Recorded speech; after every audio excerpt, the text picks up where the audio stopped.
Think super SUV in 2021, and there's a very good chance you'll picture one of these, a Porsche Cayenne Turbo SE Hybrid. It is the archetypal, very high performance SUV for 2021. It's a plug-in hybrid with an electric only range of 25 miles and a whacking great twin turbo V8.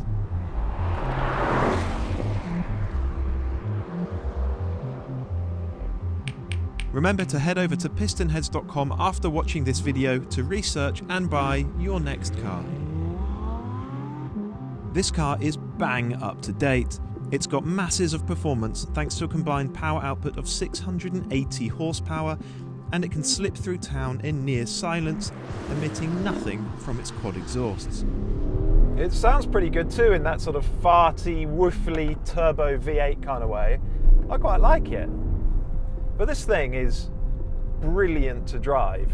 It really is. I mean, it's just so lovely to be in on a windy, wet, autumnal day like this. You just feel safe and secure, like you're at home. The ride is lovely and composed and smooth. But then when you start driving it a bit quickly, you realise that it's freakishly capable. It's got a load of grip, masses of body control, doesn't really roll very much at all. It's got pin-sharp steering, even things like the brake pedal. It's got a good, solid, reassuring brake pedal. The sort of things you expect of a Porsche. It is good to drive along a mountain road, but to tell the truth, it's a bit too heavy for that. With all the hybrid stuff, the big battery, the electric motor, it weighs 2.5 tons, this car. That really is a lot. So yeah, the Cayenne Turbo SE Hybrid really does feel like a bang up to date super SUV. But this video isn't about the latest hybrid super SUVs. Instead, it's a teary-eyed farewell to an outgoing SUV. Not a hybrid, but it does have one of the most characterful engines you'll find anywhere.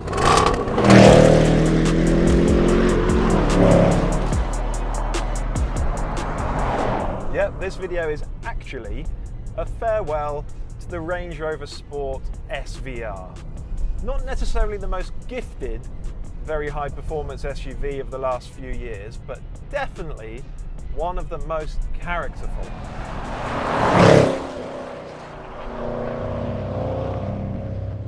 Land Rover bids its own farewell to the Range Rover Sport SVR with this Ultimate Edition model. It comes in Marl Grey or Maya Blue paint, like you see here, and with 575 horsepower, it's capable of 0 to 62 in 4.5 seconds.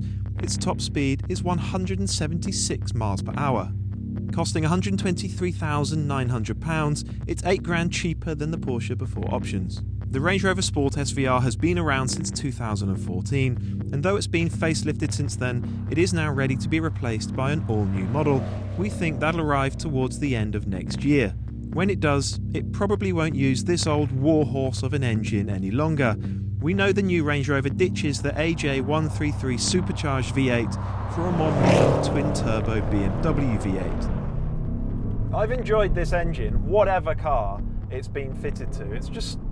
It's so entertaining, this thing. It sounds amazing under full load. It's got bundles and bundles of power and loads of torque. It's just a fun engine. It's also a dexterous engine, okay? So they fit it to these Range Rover Sport SVRs and to Jaguar F-Pace SVRs as well, but also to very luxurious limousine-style Range Rovers where it has to be smooth and silky and refined. And then, in complete contrast to that, Jaguar uses it in the most extreme fire-breathing F-types. So from F-Type R to luxurious Range Rover via the Range Rover Sport SVR. That's why this is a special engine. And in this car, it's at its best. It sounds phenomenal. It's like It's like the world's coming to an end. I wonder what it sounds like from the outside. It's just amusing. Every time you open the throttle, you get this big surge of acceleration and that thunderous V8 soundtrack. And of course, because it's supercharged, not turbocharged, throttle response is razor sharp. And with so much power, performance is massive. It's not quite as quick as that Cayenne Turbo SE hybrid, but it's plenty fast enough, this thing.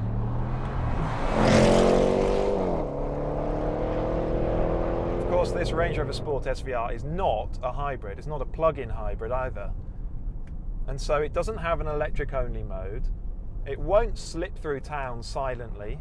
In fact, if any car on sale today is going to slip through town noisily, the opposite of silently, it's probably one of these, isn't it? But out here, when we're not in the middle of town, when we're miles from anyone, on a mountain road, it's great not having a whole stack of batteries and a load of hybrid gubbins to lug around. This car is around 200 kilograms lighter than the Porsche. That's a huge amount, and you feel it. There are no real surprises, actually. How do you think a Land Rover is going to feel to drive compared to a Porsche? It's fairly obvious stuff. This car's steering, for instance, it's not quite as responsive, nothing like as sharp as the Porsche's. Its brake pedal is far mushier than the Porsche's. And so it's just a more remote, distant car overall. There's not quite the same clamped down body control, not quite the same limpet-like grip on a dry road either. But all things considered, this Range Rover Sport SVR is still monstrously quick along a mountain road. It's got good grip, decent body control. The ride is pretty good as well. It deals with bumps. It just doesn't give you quite the same immediate confidence that you have in the Porsche. In that car, you trust the grip, you trust the steering, you trust the brakes, just implicitly. You don't have to build your confidence in that car at all. It just happens. In this one, you have to work at it a bit more. It's actually kind of amazing how agile and responsive a Land Rover of all things, can be. And of course, you've always got that engine.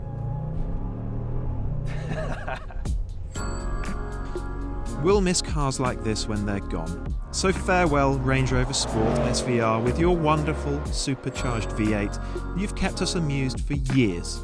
Let's hope your replacement is just as charismatic as you. Thanks for watching this PistonHeads video. Please remember to subscribe to our channel and give this video a thumbs up.